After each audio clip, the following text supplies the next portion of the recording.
This is Neeraja talks. Welcome back to our channel. ఈరోజు బ్రహ్మముడి సీరియల్లో ఏం జరుగుతుందో తెలుసుకుందాం. నేను పెట్టే ప్రతి ఒక్క వీడియో మీరు రెగ్యులర్గా ఫాలో అవుతూ ఉండండి. అలాగే స్టోరీ మొత్తం వినండి. అప్పుడు కథ ఏంటంటే మీకు కూడా అర్థమవుతుంది. ఇప్పుడు వీడియోలోకి వెళ్ళిపోదాం. ఎంత బలగం పరపతి ఉండి కూడా ఒక అమాయకుడికి శిక్ష పడకుండా చేయలేకపోతున్నాం అంటూ బాధపడుతుంది కావ్య. అప్పుడు రాజ్, ఏ బలగాలు పరపతులు దేనికి పనికిరావు కళావతి. కేసు ఎంత దూరం వెళ్ళిందో నీకు అర్థం కావట్లేదు. కావ్య, ఒక్క అవకాశం ఉందండి, ఒకసారి మనం అనామిక ఇంటికి వెళ్ళొద్దాం అని అంటుంది. అది చాలు, వాళ్ళకి ఇంకో అవకాశం మనమే ఇచ్చినట్టు అవుతుంది. మన ఇద్దరం కలిసి అనామిక ఇంటికి వెళ్తే వాళ్ళ మీదకి దాడికి వచ్చినట్టు ఇంకో కేసు పెడతారు మన మీద. మనుషుల వాళ్ళు అసలు ఒక ఆడపిల్ల తల్లిదండ్రులేనా?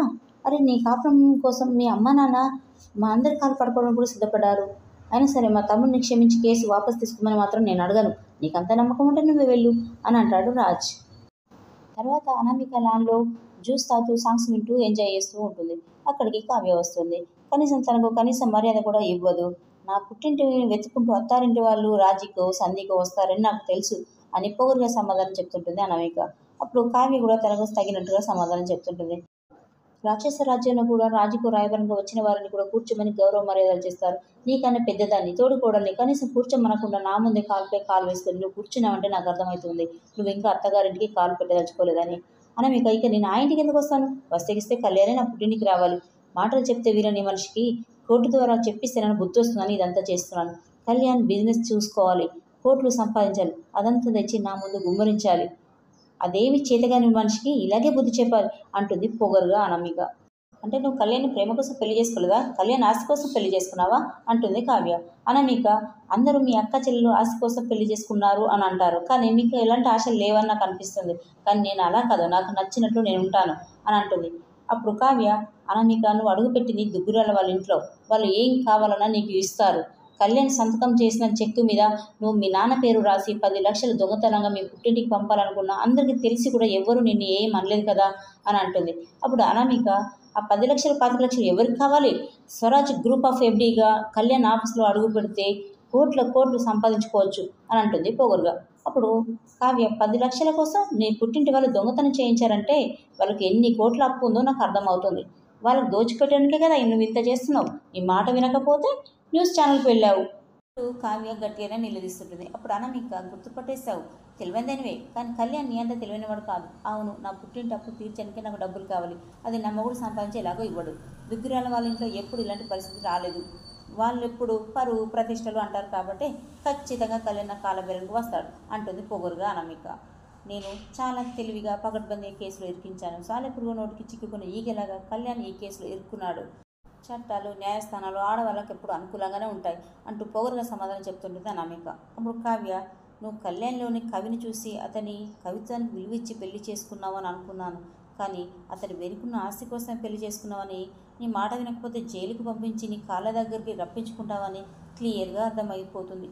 అంతేనా అంటుంది కావ్య. అప్పుడు అనామిక, కరెక్ట్, నీకు అర్థమైంది కదా, అనామిక అంటే ఏంటో తెలిసింది కదా అంటూ పొగరుగా సమాధానం చెప్తుంటుంది.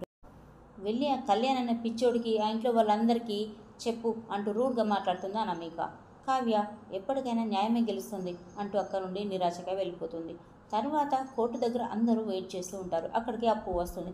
తను రాగానే మీడియా వాళ్ళు ఊరుకుంటారా? తనని అప్పుకి కళ్యాణ్కి ఏదో సంబంధం ఉంది, డబ్బు కోసమే నువ్వు ఇదంతా చేసావా అంటూ వగైరా అన్ని ప్రశ్నలు వేస్తూనే ఉంటారు. అప్పుడు కనకం వారికి సరైన బుద్ధి చెప్తుంటుంది. కోర్టు లోపల బోన్లో ఉన్న కళ్యాణ్ దగ్గరికి అనామిక వచ్చేసి, ఎలా ఉంది నా ప్రతాపం, ఎలా ఉన్నవాడిని ఎక్కడి వరకు తీసుకొచ్చానో ఇప్పటికైనా తెలిసిందా అంటూ కళ్యాణ్ని అడుగుతుంటుంది. అప్పుడు కళ్యాణ్, అవును, నువ్వు ఏమైనా చేయగలవు, నువ్వు కాపురాన్ని ముక్కలు చేయగలవు, నీ భర్త మనసుని ముక్కలు చేయగలవు, నీ కాపురం నువ్వే సొంతంగా ముక్కలు చేసుకుంటున్నావు, నాదేముంది, నువ్వు వెళ్ళిపోయిన పనులు ప్రశాంతంగా నిద్రపోతున్నాను అని అంటాడు కళ్యాణ్. తర్వాత జడ్జి గారు అక్కడికి వస్తారు. అందరికీ ఇది ఫ్యామిలీ కోర్టే, అయినా ఇది న్యాయస్థానం. తగాద లేని కాపురం ఉంటుందా, అభిప్రాయం లేని ఇల్లు ఉంటుందా? ఈ కేసుకు సంబంధించిన ఈ అబ్బాయి ఒక ఉన్నతమైన కుటుంబం నుంచి వచ్చినవాడు. వీరి వంశానికి ఎంతో గౌరవ మర్యాదలు ఉన్నాయి కాబట్టి విడాకుల వరకు వెళ్ళకూడదని నేను ఆశిస్తున్నాను. కళ్యాణ్, అనామిక, నువ్వు అప్పు అనే మూడో వ్యక్తి వల్లనే కదా మీకు గొడవలు వస్తున్నాయి.